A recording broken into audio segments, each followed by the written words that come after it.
Jack Morrison walked through the metal corridors of the space station with steady steps. His black diplomatic suit felt strange after so many years wearing military uniforms. The 52-year-old man had gray hair and sharp blue eyes that never stopped moving. He looked at every door and every corner like he was searching for something dangerous. The space station floated in the darkness around a distant planet called Kepler 442b was huge and made of gleaming metal that reflected the light from nearby stars. Ships from many different worlds were docked to its sides like metal insects attached to a silver flower. Jack had seen many strange places during his military service, but this place made him feel uneasy. Dr. Lisa Warren walked beside him carrying data tablets in her arms. She was 38 years old with brown hair tied back in a neat bun. Her green eyes showed worry behind her glasses. Lisa had studied alien species for 15 years, but meeting them in person was completely different from reading about them in books. She kept looking at the strange symbols on the walls and listening to the odd sounds that echoed through the corridors. Jack noticed how Lisa's hands shook slightly as she held her tablets. He had seen that same nervousness in young soldiers before their first battle. The difference was that Lisa was a scientist, not a warrior. She believed in words and knowledge, while Jack had learned that sometimes action spoke louder than any speech. The invitation from the Galactic Council had arrived 6 months ago. Earth's government was excited about the chance to join the Alliance of Alien Worlds. They wanted access to advanced technology and new trade routes that could help humanity spread across the galaxy. The leaders on Earth thought that joining the Council would solve many problems and bring peace between the species. Jack had been chosen as Earth's ambassador because of his experience with alien contact. What the public did not know was that most of his alien contact had involved fighting them in secret wars along the outer edges of human space. He had commanded special forces units that protected Earth's colonies from hostile alien raiders. His diplomatic training was real, but his military background was much more extensive. The corridors grew wider as they approached the council chambers. Jack saw security cameras in the corners and noticed how the alien guards positioned themselves near important doorways. His old military training made him automatically count exits and identify potential cover positions. These habits had kept him alive during 25 years of military service. Lisa stopped walking and turned to face him. Her voice was quiet and nervous when she spoke. Jack, I have studied their languages and customs for months, but I still feel like we are walking into something we do not understand. These aliens have technology that is thousands of years ahead of ours. What if we say something wrong or break some rule we do not know about? Jack put his hand on her shoulder in a gesture meant to be reassuring. His voice was calm and steady, like it had been when he commanded troops in dangerous situations. Lisa, you know more about these species than anyone on Earth. Trust your knowledge and remember that we are here to represent humanity at its best. We have something valuable to offer them, even if our technology is not as advanced as theirs, they continued, walking until they reached a massive circular doorway that was 30 feet tall. Strange symbols glowed along its edges in colors that human eyes could barely see. The door opened silently as they approached, revealing the council chamber beyond. Jack felt his heartbeat increase slightly as they stepped through the entrance. The council chamber was unlike anything Jack had ever seen. It was a perfect sphere about 200 feet across with platforms floating at different levels throughout the space. Each platform held representatives from different alien species. Some sat in chairs while others floated in tanks of liquid or stood on surfaces designed for their particular body types. The lighting came from everywhere and nowhere, creating an effect that made the chamber seem to glow from within. Jack's enhanced vision picked up energy readings from devices hidden throughout the walls. His implanted scanner detected weapon signatures and defensive systems that could activate at any moment. Everything about this place screamed potential. Danger to his trained senses. At the center of the chamber was the largest platform where Chancellor Vexstar of the Zephyrian Empire waited for them. The alien was 7 feet tall with green-scaled skin and yellow eyes that reflected light like a snake's. His long arms ended in hands with 6 fingers, each topped with sharp claws. He wore robes of deep purple that seemed to shift and move on their own. Jack and Lisa took their positions on a platform designated for the human delegation. As they settled into their chairs, Jack noticed how isolated their platform was from the others. It would be difficult to reach any exit quickly from this position. His military instincts told him that someone had deliberately placed them in a vulnerable spot. Warren activated her translation device and began reviewing her notes one final time. She had prepared for months to understand the cultural and political dynamics of the 12 species represented in the council. Each race had different customs and ways of communicating that could easily lead to misunderstandings. Jack watched the alien delegates carefully studying their body language and positioning. The insectoid representatives from the Mantis Collective kept their compound eyes focused on the human platform with unblinking attention. The floating gasbag creatures from Altair Prime pulsed with colors that Jack's briefings had told him indicated excitement or anticipation. Something felt wrong about the whole situation, but Jack could not identify exactly what was bothering him. The aliens seemed too interested in the human delegation, as if they were expecting something to happen.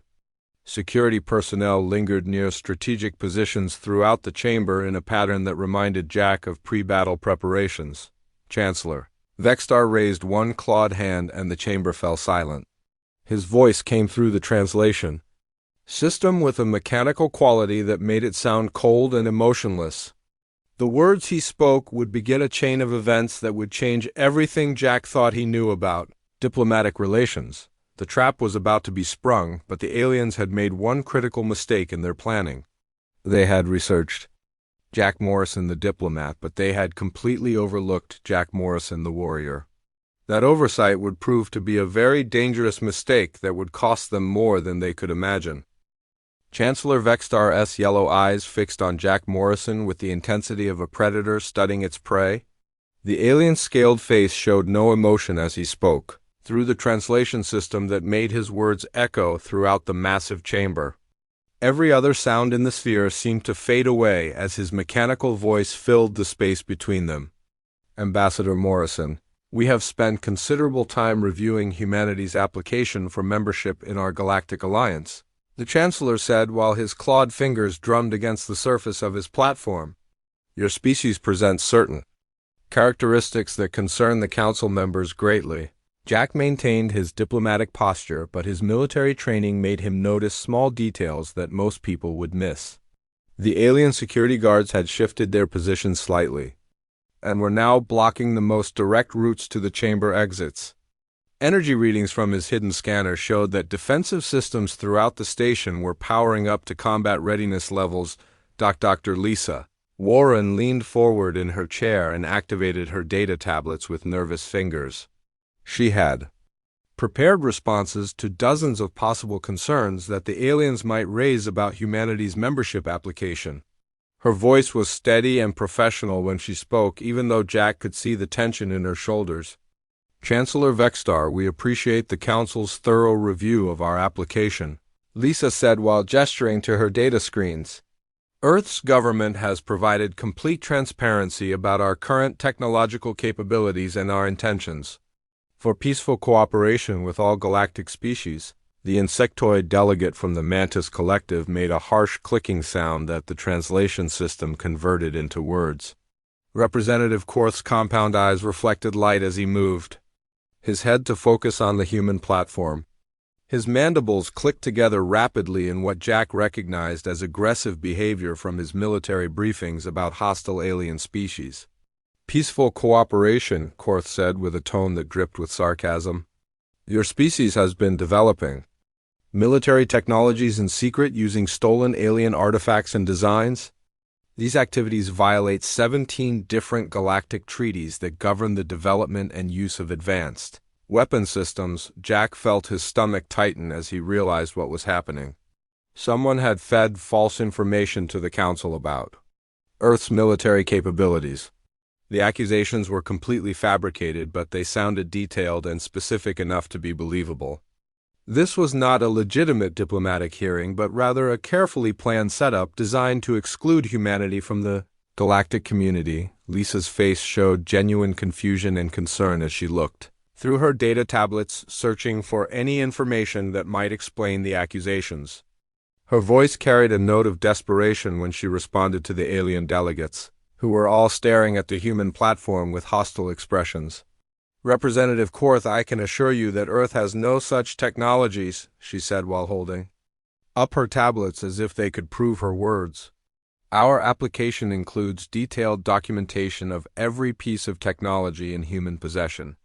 We have hidden nothing from this council." Chancellor Vexstar made a sound that might have been alien laughter if it had not sounded so cold and threatening. His clawed hand gestured toward a holographic display that appeared above the center of the chamber. The display showed images of what appeared to be human military installations with alien technology integrated into the designs. "Dr. Warren, your government's deception has been thoroughly documented by our intelligence operatives," the Chancellor said while the holographic images rotated slowly for all the delegates to see. "These facilities show clear evidence of treaty violations and aggressive military development programs." Jack studied the holographic images carefully and immediately recognized them as sophisticated forgeries. The installations shown in the display did not match any human military facility he had ever seen during his 25 years of service. Someone had created very convincing fake evidence to support their false accusations against humanity. The floating gasbag creatures from Altair Prime began pulsing with red and orange colors that Jack's briefings had identified as expressions of anger and aggression. Their translated voices joined the chorus of accusations being leveled against the human delegation. More alien species added their voices to the growing condemnation of humanity's supposed crimes. Jack realized that the entire council had already made their decision before the hearing began. This was not a trial or negotiation, but rather a public justification for a predetermined outcome. Someone with significant influence had convinced the council that humanity represented a threat that needed to be eliminated before it could grow stronger. Dr. Warren turned to look at Jack with panic in her green eyes. She had spent months preparing for diplomatic negotiations, but nothing in her training had prepared her for dealing with fabricated evidence and predetermined guilt. Her voice was barely above a whisper when she spoke to him. "Jack, they are not listening to anything we say. They have already decided that we are guilty of crimes we did not commit. What are we supposed to do when the entire galaxy believes lies about our people?" Jack felt the familiar calm that always came over him in dangerous situations. His diplomatic training told him to continue trying to reason with the alien delegates, but his military experience recognized that reasoning with an enemy who had already decided to attack was usually a waste of time and energy. Chancellor Vexstar raised his clawed hand again, and the chamber fell silent except for the humming of the station's life support systems. Energy barriers suddenly activated around the human platform, creating a glowing cage that trapped Jack and Lisa in the center of the chamber. The barriers crackled with electricity that would be lethal to anyone who tried to pass through them. "Ambassador Morrison and Dr. Warren, you are hereby under arrest for crimes against galactic peace and security," the Chancellor announced with satisfaction in his mechanical voice. "Your trial will begin immediately and will be conducted according to galactic law. The evidence against your species is overwhelming and undeniable." Security drones began descending from hidden compartments in the chamber walls. Each drone was equipped with restraint devices and weapons designed to subdue prisoners without killing them. Jack counted 12 drones approaching their platform while more remained in reserve positions throughout the chamber. Jack calmly removed his black diplomatic jacket and placed it on his chair. He loosened his tie and rolled up the sleeves of his white shirt with movements that seemed almost casual. Lisa stared at him in confusion as he began what appeared to be preparation for physical activity rather than continued diplomatic negotiation. "Jack, what are you doing?" she asked with fear in her voice. "We need to keep trying to convince them that the evidence is false. Maybe if we explain our position more clearly, they will listen to reason." Jack looked at her with eyes that had suddenly changed from diplomatic courtesy to military determination. His voice carried a deadly calm that made several of the alien delegates shift uncomfortably on their platforms. The transformation from ambassador to soldier was beginning, and the aliens were about to learn that they had made a very serious mistake in their intelligence gathering. "Lisa, stay behind me and keep your head down," he said quietly. "Diplomacy only works when both sides want to find a peaceful solution." The first security drone moved toward Jack Morrison with mechanical precision while its restraint arms extended from its metallic body. The device was designed to subdue prisoners quickly and efficiently without causing permanent damage. The alien engineers who built it had tested the drone against every known species in the galaxy and considered it completely reliable for capturing organic beings.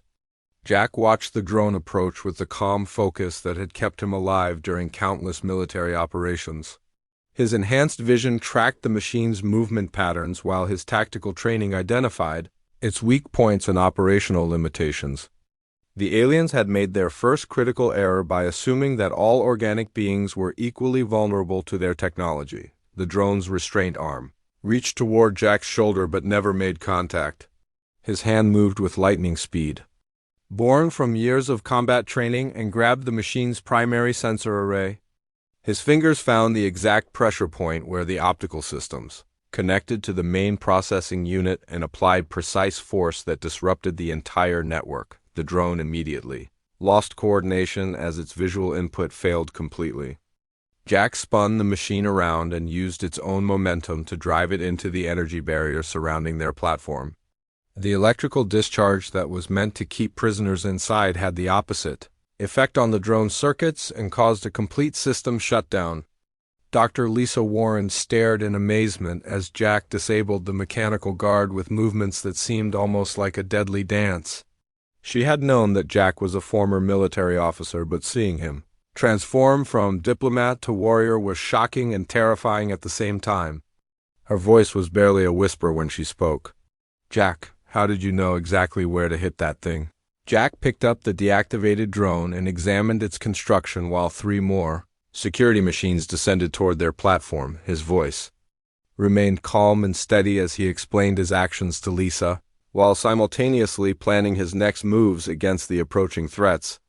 25 years of fighting alien technology teaches you where to find the weak spots," he said while removing a small device from the drone's power core.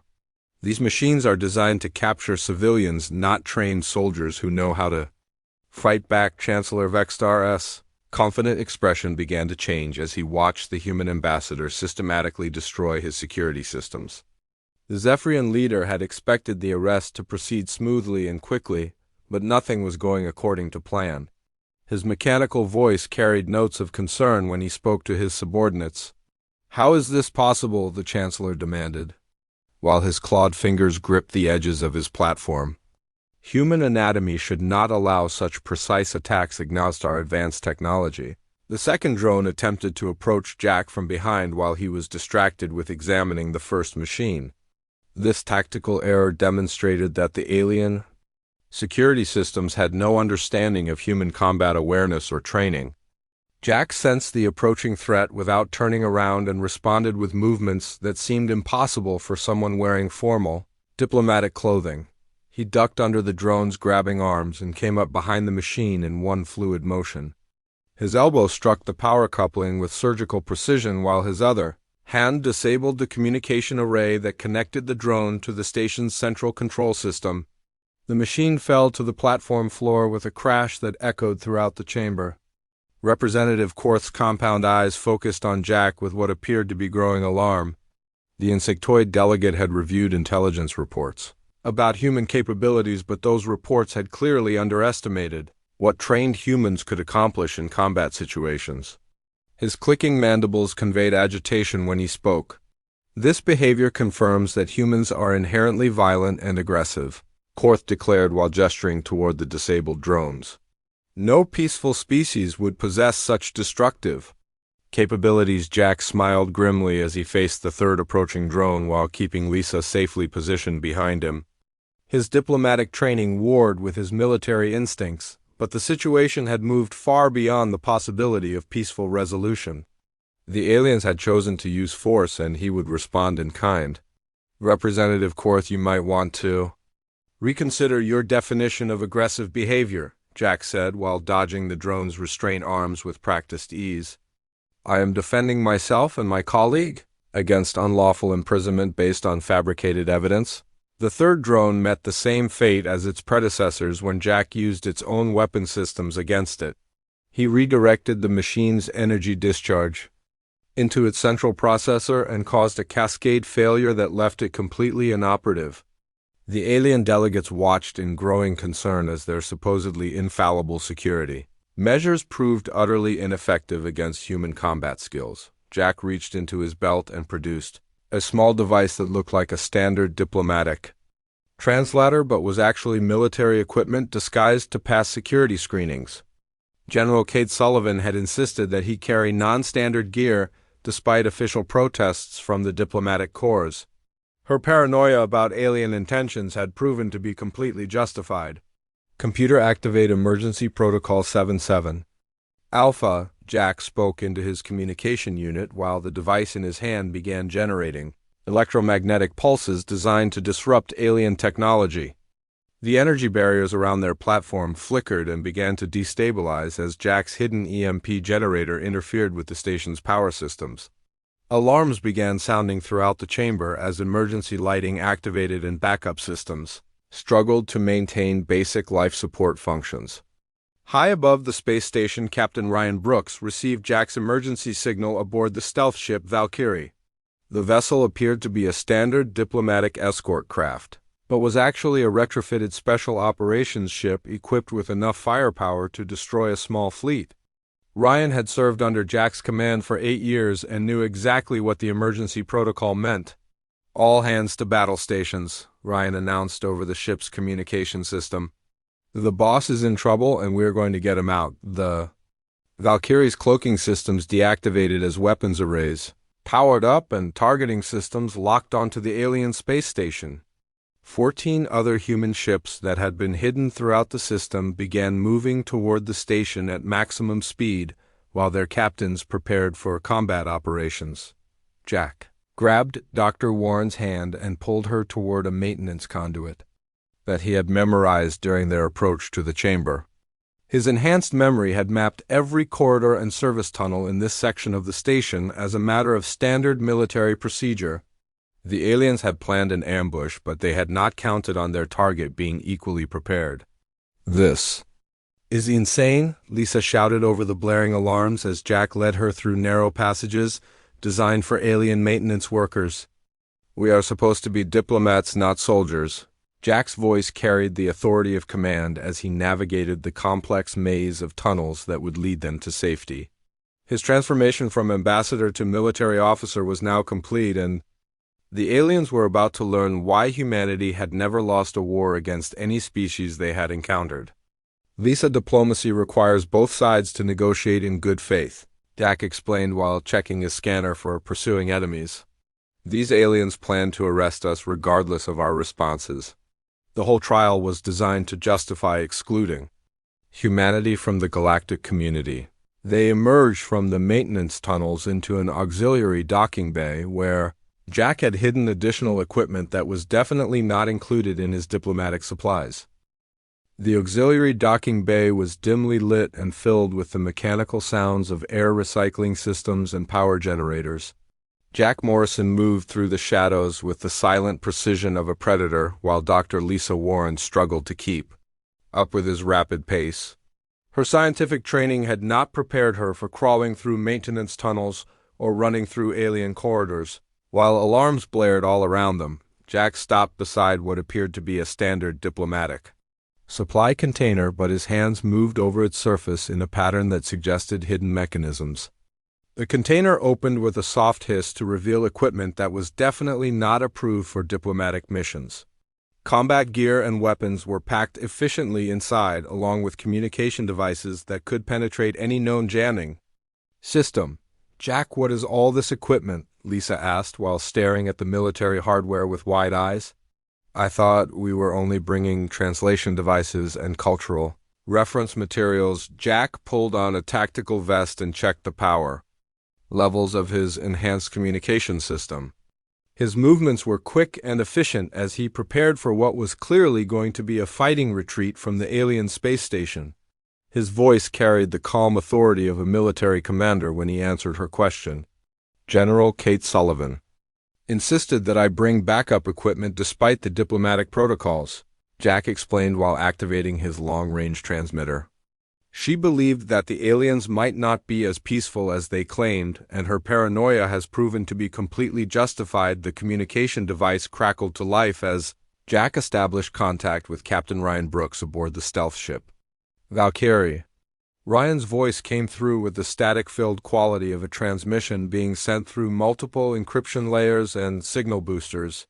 Boss, this is Brooks, and we have a serious problem developing up here, Ryan reported while background sounds suggested intense activity aboard his ship.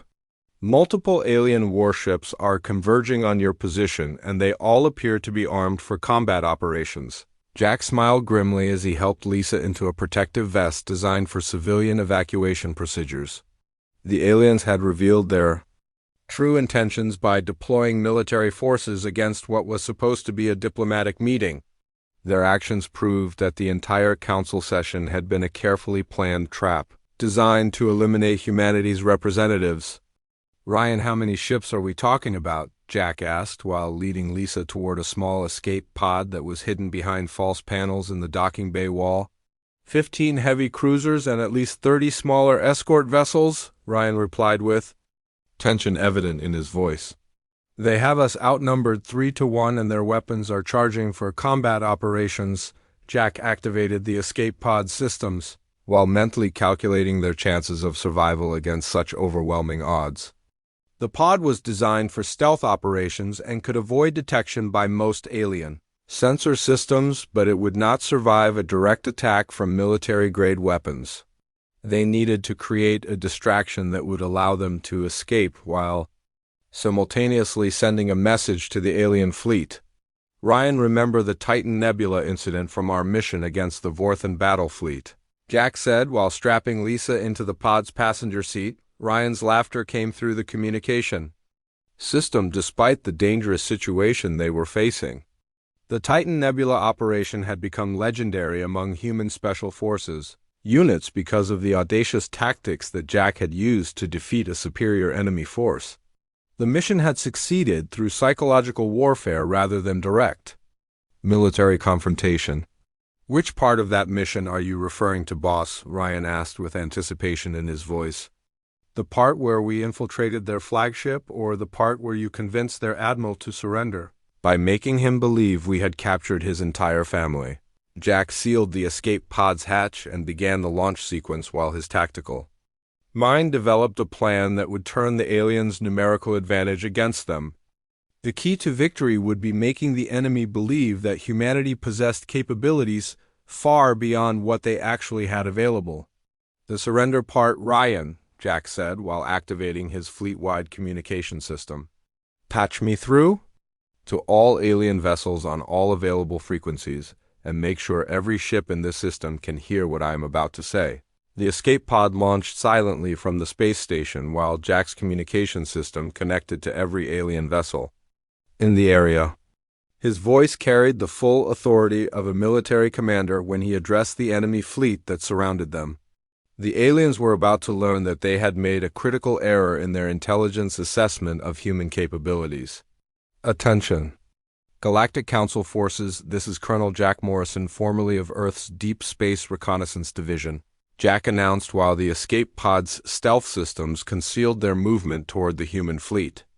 You have exactly 30 seconds to power down your weapons and withdraw from this system. Alien fleet commanders laughed at the audacity of a single human making demands against their overwhelming numerical superiority.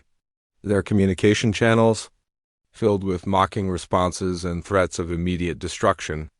The laughter stopped abruptly when their long-range sensors began detecting new contacts appearing throughout the system. 15 human warships decloaked simultaneously in perfect attack formation around the alien fleet. The vessels had been hiding using advanced stealth technology that made them completely invisible to alien detection systems. Each ship was positioned to deliver devastating attacks against multiple enemy targets while remaining protected by overlapping defensive fields. Admiral Patricia Hayes appeared on every alien viewscreen as her flagship UES Liberty took position. At the center of the human formation, her weathered face showed the cold determination of a career military officer who had spent decades fighting hostile alien forces along the frontier. Her voice carried absolute authority when she addressed the enemy fleet. "Galactic Council vessels, you are completely surrounded and outgunned," Admiral Hayes announced while weapon systems throughout the human fleet locked onto alien targets. "Lower your shields immediately and prepare to be boarded for inspection, Chancellor." Vextar's panicked voice filled the communication channels as he realized that the humans had turned his trap into an ambush of their own. The Zephyrian leader had expected to capture 2 isolated diplomats, but instead found himself facing a coordinated military operation that had been planned well in advance. "This is an act of war against the Galactic Council," Vextar shouted while his ship's defensive systems powered up in preparation for battle. "Humanity will be branded as aggressors throughout the galaxy and hunted down like the criminals you have proven yourselves to be." Jack's escape pod docked with the Liberty as Admiral Hayes prepared to respond to the alien leader's threats. The transformation of the diplomatic mission into a military confrontation was now complete, and the aliens were about to learn that humanity was far more dangerous than they had ever imagined. The galaxy was about to witness the true strength of human military capability and tactical thinking. The council members who had planned this ambush were about to discover that humans were not the easy prey they had expected. Jack Morrison stepped onto the command bridge of the UES Liberty with steady confidence while Dr. Lisa Warren followed behind him, still trying to process everything that had happened in the past hour. The bridge was bustling with activity as human officers monitored alien fleet movements and prepared for potential combat operations. Admiral Patricia Hayes stood at the center of it all, directing her forces with the calm precision of a veteran commander. The main view screen showed the alien fleet in full retreat formation as their commanders realized they were completely outmatched by human tactical superiority. Ships that had approached with aggressive intent were now desperately trying to create distance while their captains sent frantic messages to their home governments requesting immediate reinforcement. Admiral Hayes turned to face Jack as he approached her command station. Her gray eyes showed respect for the man who had turned a diplomatic disaster into a strategic victory through quick thinking and careful preparation.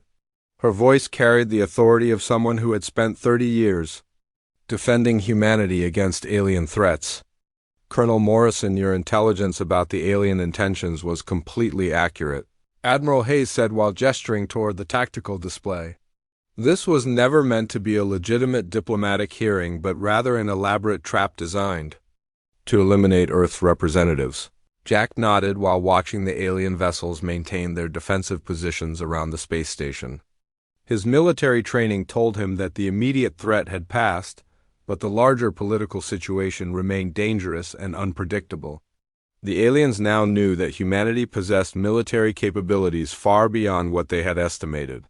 "Admiral, the question now is how we turn this tactical victory into a strategic advantage," Jack said while studying the positions of both fleets on the tactical display. "The aliens attempted to frame us for crimes we did not commit and then tried to arrest us when we exposed their deception."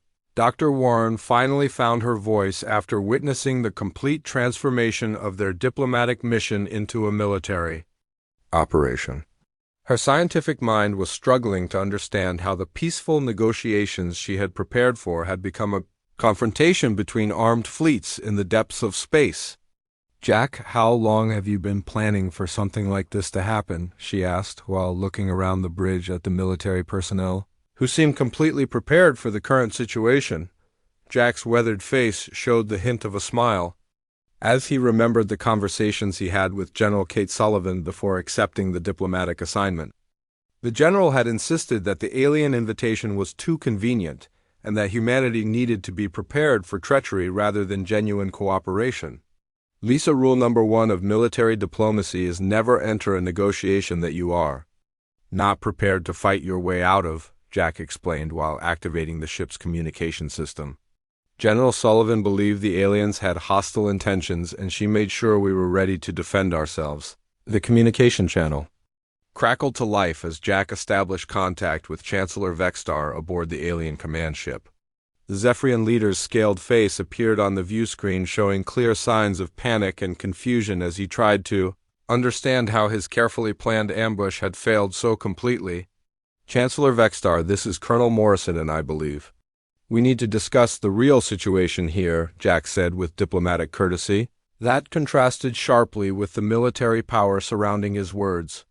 Your intelligence operatives provided you with fabricated evidence designed to prevent human membership in the Galactic Council. Chancellor Vexstar's yellow eyes showed uncertainty as he processed Jack's words. The alien leader had been so confident in his information sources that he had never considered the possibility that someone might be manipulating the Council for their own purposes. His mechanical voice carried notes of confusion when he responded. Colonel Morrison, what evidence do you have to support these accusations? The Chancellor demanded while his clawed fingers gripped the edges of his command station. Our intelligence networks are the most sophisticated in the galaxy. Admiral Hayes stepped beside Jack and activated her own communication system to address the alien fleet directly. Her voice carried the cold authority of someone who had spent decades fighting enemies who used deception and manipulation as their primary weapons. The truth she was about to reveal would shock the entire Galactic Council. Chancellor, the fabricated evidence against Earth was created by the hegemony as part of their ongoing campaign to weaken the Council, Admiral Hayes announced while displaying intercepted communications on her ship's main screen. Your ancient enemies manipulated you into eliminating a potential ally who could have helped defend against their expansion. The revelation hit the alien delegates like a plasma torpedo striking an unshielded hull. The hegemony had been the Council's primary enemy for over 2 centuries, and their ability to manipulate Council intelligence networks represented a security breach of catastrophic proportions. The aliens had played directly into enemy hands by attacking humanity. Representative Korth's compound eyes focused on the communication display as he studied the intercepted hegemony transmissions. His clicking mandibles conveyed shock and dismay as he realized how completely his species had been deceived by their ancient enemies. His translated voice carried notes of shame when he spoke. The evidence appears to be authentic, Korth admitted while his insectoid features showed emotions that were difficult for humans to interpret. The hegemony has succeeded in turning the Council against a species that could have been a valuable ally in our struggle for survival. Jack straightened his diplomatic jacket and adjusted his tie as he prepared to address the Council with the authority of both a military commander and an official representative of Earth's government. The situation had evolved beyond simple survival into an opportunity to establish humanity's position in galactic politics. Chancellor Vexstar, despite this unfortunate misunderstanding, Earth still believes in the possibility of peaceful cooperation between our species, Jack said while Admiral Hayes ordered her fleet to lower their weapons to demonstrate good faith. However, future negotiations will be conducted on terms of mutual respect rather than attempted deception. Dr. Warren watched in amazement as Jack seamlessly transitioned back into his diplomatic role while maintaining the underlying threat of military action. She was beginning to understand that effective diplomacy sometimes required the ability to project strength while offering peaceful solutions. 6 months later, humanity was granted full membership in the Galactic Council, with Jack Morrison becoming the first human to chair the Military Advisory Committee. His unique combination of diplomatic skills and military experience made him the perfect representative for a species that valued both peace and strength. The hegemony soon discovered that their manipulation of the Council had backfired completely when human special forces began operating in their territory. They learned that Colonel Morrison had many former colleagues who shared his particular blend of diplomatic courtesy and military capability. Chancellor Vexstar would later write in his official memoirs that the day the Council ambushed the human Diplomat was the day they learned humanity's greatest strength was not their technology or numbers, but their ability to be exactly what any situation required them to be.